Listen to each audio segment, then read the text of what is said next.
Lawrence Welk smiled on camera for nearly 3 decades without interruption. During that time, he amassed a personal fortune estimated at around $150 million, while many of the musicians who appeared alongside him were paid only about $110 a week. He dismissed a female performer over what he considered a minor wardrobe issue involving the exposure of her knee, and he required pregnant singers to remain out of sight, often concealed behind props, such as baby carriages during filming. The darker side of his world became even more evident after a tragic event in which the father of one of his stars was murdered in a parking lot by a stalker fixated on her. Despite the shock and fear surrounding the incident, the production continued with little visible disruption. Behind the cheerful image and the signature champagne bubbles was a man who maintained tight control over nearly every aspect of the show, from professional decisions and stage behavior to personal choices such as relationships and appearances. Number 1. One-star pay. A major contradiction in Lawrence Welk's career emerged in the way he compensated the performers on his show.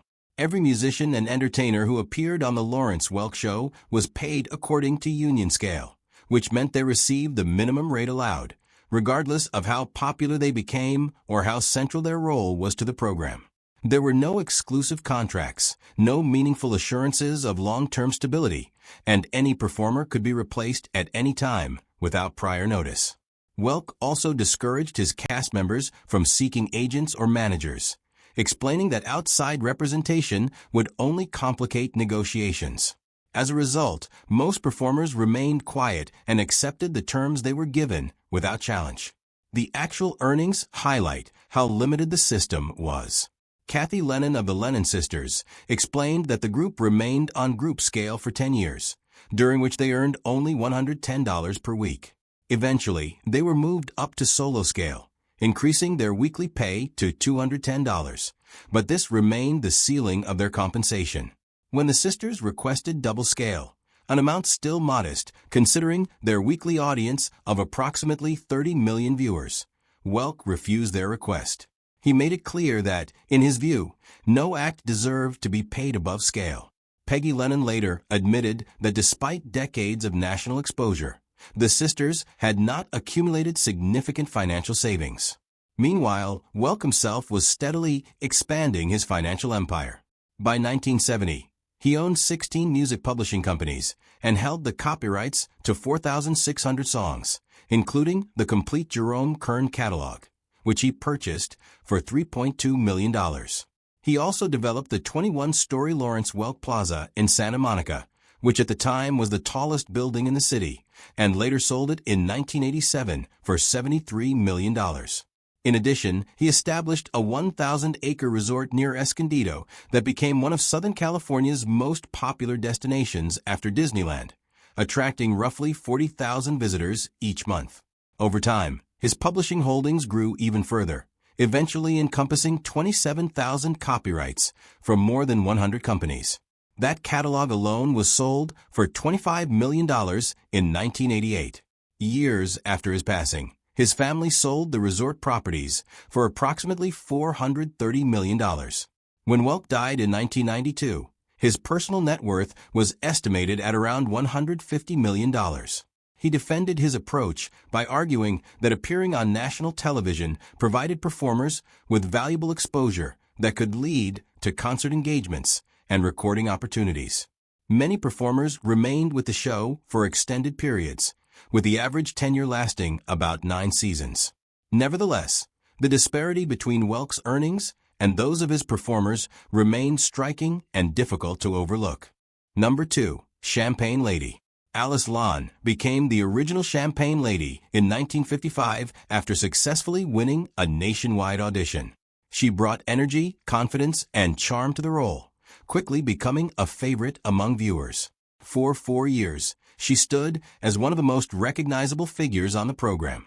However, in July 1959, her tenure came to an abrupt and unexpected end when Welk suddenly dismissed her.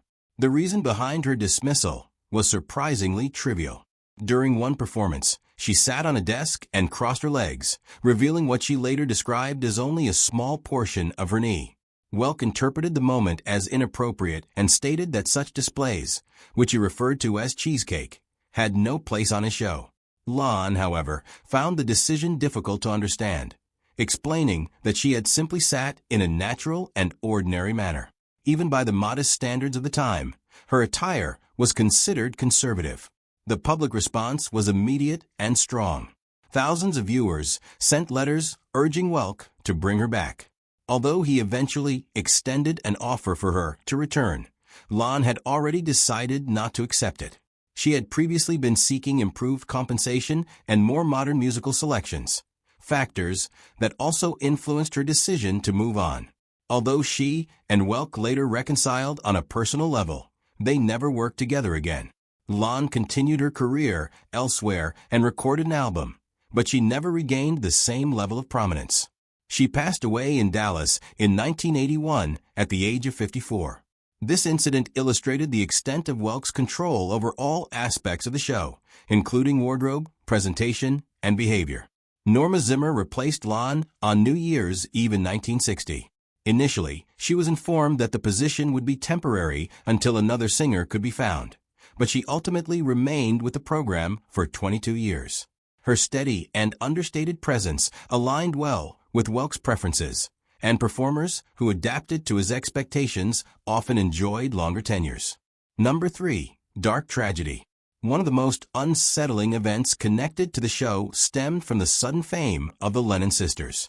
Diane, Peggy, Kathy, and Janet made their television debut on Christmas Eve 1955 after Welk's son heard them singing at home and encouraged them to audition. Their harmonious performances quickly resonated with audiences, and they became national favorites, appearing weekly while still very young. However, their growing visibility also attracted unwanted attention. A man named Chad Young, a former Air Force officer who had been declared dangerously mentally unstable, became obsessively fixated on Peggy Lennon. He developed the delusion that he was destined to marry her and believed that her father was standing in the way. William Lennon, their father, worked as a milkman before becoming a golf instructor and was a respected member of the Santa Monica community. To Young, he became an obstacle that needed to be removed. Over several months, threatening letters began arriving. Authorities were aware of the situation and even involved federal agencies after Young sent a disturbing message referencing marriage to one of the sisters. Despite these warnings, the situation escalated dramatically. On August 12, 1969, Young waited in the parking lot of the Venice golf course where William Lennon worked. Witnesses later described a brief confrontation that quickly turned violent. Lennon attempted to escape, but Young opened fire. The first shot struck him as he ran, another hit him near a fence, and a final shot was delivered at close range. Following the incident, the sisters discovered a letter at their father's home that included a photograph of him, with a gun pointed at his head and a message stating, "High noon," the exact time of the murder. The family was subsequently placed under continuous police protection. 2 months later, Young was found dead in the trunk of an abandoned vehicle, surrounded by Lennon sisters' magazines.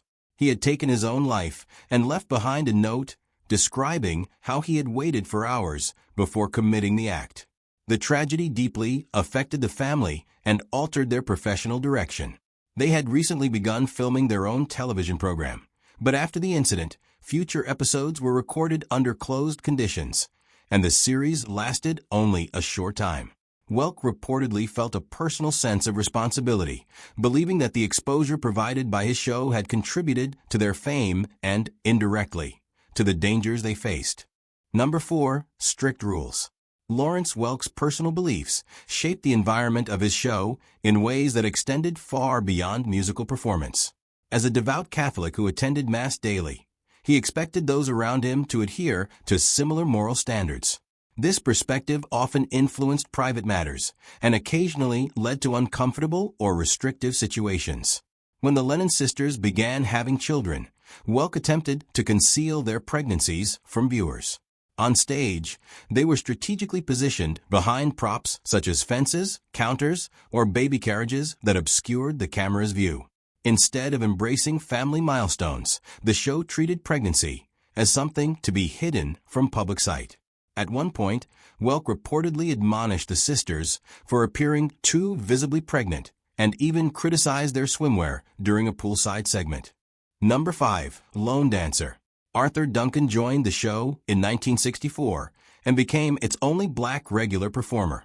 His inclusion required considerable courage during a period when segregation still influenced many aspects of American society. Some television stations in the southern United States threatened to stop broadcasting the program if his appearances continued. Yet Welk chose to retain him. Even so, the realities of the time were evident. During group performances where white dancers interacted closely, Duncan often appeared slightly apart from the others. He made efforts to avoid being paired with female cast members. As societal attitudes gradually evolved, he later participated in full dance routines alongside women on stage. Duncan consistently spoke positively about his experience, stating that he felt treated fairly and did not encounter open hostility. He believed that many Southern viewers accepted him out of respect for Welk. During his years on the program, he appeared on television more frequently than many black entertainers of the era. Tap dancer Gregory Hines later credited the show with helping preserve tap dance during a time when it was not widely featured elsewhere. Duncan remained the only black regular performer for 18 years until the series concluded in 1982. Number 6. The Man Who Hated Spending Money. Welk's reputation for frugality became well known throughout the entertainment industry, with numerous stories circulating among musicians. Instead of offering cash gratuities, he often gave performers branded pens. During the holiday season, rather than distributing bonuses, he provided small souvenirs. One example included a plastic-encased hourglass accompanied by a miniature champagne glass and floating decorative beads, all bearing a printed message from Welk. Such items resembled keepsakes rather than meaningful rewards. Other accounts describe inexpensive neckties given as gifts, including one instance where a long-serving employee received 2 ties after 2 decades of service. Number 7. The Song He Did Not Understand. In 1971, one of the most unusual moments in television history occurred when Welk approved a performance of One Toque Over the Line by Gail Farrell and Dick Dale without realizing its full meaning. The song had already attracted attention from regulators due to its references to drug culture. Yet Welk introduced it as a modern spiritual, apparently recognizing only its religious-sounding elements. In reality, the song originated from counterculture influences. Songwriter Tom Shipley had once taken 3 doses of hashish before a performance when only 2 were recommended, inspiring the phrase that became the song's title. When performed on Welk Show, the contrast between its wholesome presentation and its underlying meaning created a striking and memorable moment. The performers themselves benefited from the exposure, as it brought them widespread recognition. Number 8. The Music Had Limits.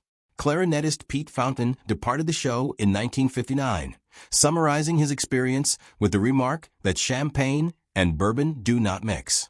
His exit followed growing frustration with the constraints placed on musical expression. During a Christmas performance, his jazz interpretation of Silver Bells conflicted with Welk's preference for a smooth, uniform style, creating tension that had developed over time. Welk consistently emphasized accessibility in music, which limited performers who wished to explore more personal or contemporary styles. Singers such as Kathy Lennon later expressed frustration at not being able to perform modern songs, as Welk believed the audience would not understand artists like the Beatles or Stevie Wonder. As a result, some performances felt disconnected from the evolving musical trends of the time. Number 9. Dark Fates After Welk. Although the show projected a cheerful and organized image, several performers encountered personal difficulties after leaving the program. Jo Ann Castle, known for her lively piano performances, struggled with addiction following her departure around 1969.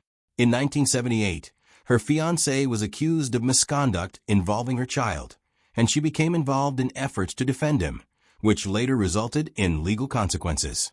Years later, she acknowledged her actions and described being influenced at the time. Bob Ralston, another pianist associated with the show, faced legal trouble in 1984 when he was arrested for misconduct involving a minor and later pleaded guilty to a felony charge. These revelations shocked longtime viewers who associated him with the show's wholesome image. Other cast members experienced different challenges. Natalie Neens left the show after missing a live engagement. Larry Hooper suffered severe health issues linked to heavy smoking, eventually losing part of his voice box and continuing to perform silently while recordings played. Tanya Phelan married Welk's son, but family tensions contributed to a strained relationship that eventually ended in divorce. Number 10. The Welk family feuded for decades. The concept of a harmonious musical family that Welk promoted eventually gave way to internal conflict within his own family. Lawrence Welk Jr., born on March 11, 1940, shared not only his father's name, but also his birthday. He rose to become CEO of the Welk Group in 1980 and led the organization for 42 years. In November 2022, tensions escalated when Kevin Welk and Jonathan Fredericks called a board meeting and introduced a policy limiting the CEO position to individuals under the age of 74. Since Welk Jr. was 82 at the time, the rule effectively removed him from leadership. The board then eliminated the CEO position and appointed Fredericks as president, leaving Welk Jr. without severance after decades of service. The dispute became public on January 20, 2026, when Welk Jr. filed a $30 million lawsuit in Los Angeles County Superior Court. The complaint alleged betrayal and claimed he had been displaced by individuals he had helped advance. It also accused Kevin Welk of using $231,782.07 in company funds to purchase an Aston Martin for personal use. In response, the company countered that Welk Jr. had received $200,000 annual bonuses without approval and had used company resources for private jet travel. Even the signature champagne bubbles that appeared on screen reflected his attention to detail. Initially produced using soap, they were later switched to glycerin after performers complained that residue was affecting their instruments. This adjustment demonstrated a practical mindset focused on maintaining both appearance and functionality. In the end, while audiences experienced a polished and cheerful presentation, the reality behind the scenes involved limited creative freedom and modest compensation for many performers. The show's success relied on a carefully managed structure that balanced control, opportunity, and cost, revealing a more complex reality beneath its sparkling surface.